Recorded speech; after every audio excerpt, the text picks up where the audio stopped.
እስልምናን የመሰረተው ማን ነው? ተናገር። እስልምናን ሰዎች ሳይሆኑ የመሰረቱት ፈጣሪ ነው። አምላክ አላህ ስብሐነሁ ወተዓላ ራሱ ነው። እኛ ሰው ምድር ላይ የመሰረተውን ሃይማኖት አንከተልም። አምላክ ራሱ ደንግጎት ነው ኢስላም። ማስረጃ ሸረዐ ለኩም ሚነ ዲን ማ ወሳ ቢሂ ኑሐን ወለዚ አውሐይና ኢለይከ ወማ ወሰይና ቢሂ ኢብራሂመ ወሙሳ ወዒሳ ይላል። እነሆ ይህን ሃይማኖት እኔ ደነገግኩላችሁ እያለ አላህ ይናገራል። ራሱ ነው የደነገገው። በሌላ ቦታ ላይ ምን ይላል? የቁል አላህ ስብሐነሁ ወተዓላ ኢነ ዲነ ዒንደ ላሂ ልእስላም ይላል። አምላክ አላህ ራሱ ሲናገር ምን አለ? ከእኔ ከአምላካችሁ ዘንድ ትክክለኛው ሃይማኖት እስልምና ሃይማኖት ነው እያለ ይናገራል። አላህ ራሱ ሙስሊሞች ሆኑ እያለ የሚያዘን እሱ ራሱ ነው። ወላ ተሞቱነ ኢላ ወአንቱም ሙስሊሙን ይላል። አደራ እናንተ ሙስሊሞች ሆናችሁ እንጂ እንዳትሞቱ ይለናል።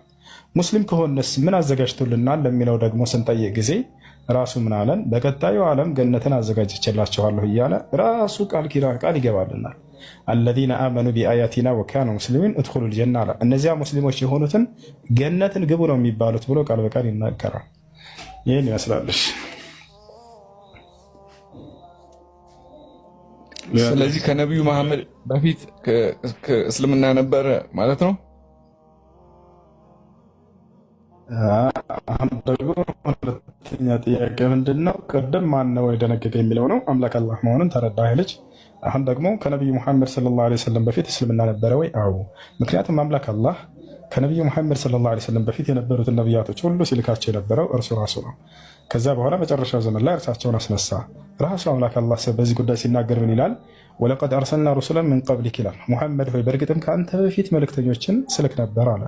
በሌላ ቦታ ላይ ማን እንደላከ በተናጠል ስማቸውን እየጠቀሰ ሲነግረን ኢና አውሐይና ኢለይከ ከማ አውሐይና ኢላ ኑሕን ወነቢይነ ሚን ባዕዲህ ወአውሐይና ኢላ ኢብራሂመ ወኢስማዒለ ወኢስሐቀ ወያዕቁበ ወአዩበ ወዩሱፈ ወሃሩን ወሱለይማን ወአተይና ዳውደ ዘቡራ ይላል። ሙሐመድ ሆይ እነሆ ዛሬ ወደ አንተ ራእይን እያወረድኩኝ ነው። ከዚህ በፊት ወደ ኖህ ራእይን እንዳወረድኩኝ እንዲሁም ከእርሱ በኋላ ወደ ተላኩት ነቢያት ሁሉ ከእነርሱ ከኖህም በኋላ ብሎ ስማቸውን ዘረዘራቸው። ወደ አብርሃም፣ ወደ እስማዒል፣ ወደ ኢስሐቅ፣ ወደ ያዕቆብ፣ ወደ ዮሴፍ፣ ወደ ሙሴ፣ ወደ ዮናስ፣ ወደ ሃሮን፣ ወደ መሲሁ ወይም ወደ ክርስቶስ ሳውርድ እንደነበር ብሎ ተናገረ። እነዚህን ሁሉ ነቢያቶች ያስነሳቸው አምላክ አላህ ሱብሓነሁ ወተዓላ ሲያዛቸው ጊዜ ሁለትና ሶስት ሃይማኖትን አይደለም የሰጣቸው፣ አንድ ሃይማኖትን ብቻ ነው እያረለ። እርሱም ምን አለ? ኢነ ዲነ ዒንደ ላሂ ልእስላም አለ።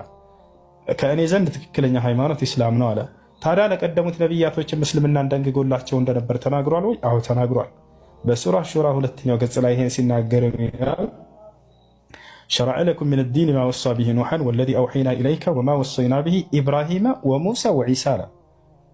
እነሆ ይህን እስልምናን ሃይማኖት እኔ ዛሬ ደነገግኩላችሁ ለእናንተ ካለም በኋላ ከዚህ በፊት ኖህን፣ አብርሃምን፣ ሙሴንና ክርስቶስን አዝዤባቸው የነበረውን ሃይማኖት አለ። አየህ፣ እነዚህን ሁሉ ነቢያቶች በዚህ ሃይማኖት በራሱ ነበር ያዘዝኳቸው እያለ ይናገራል። ይህን ይመስላል።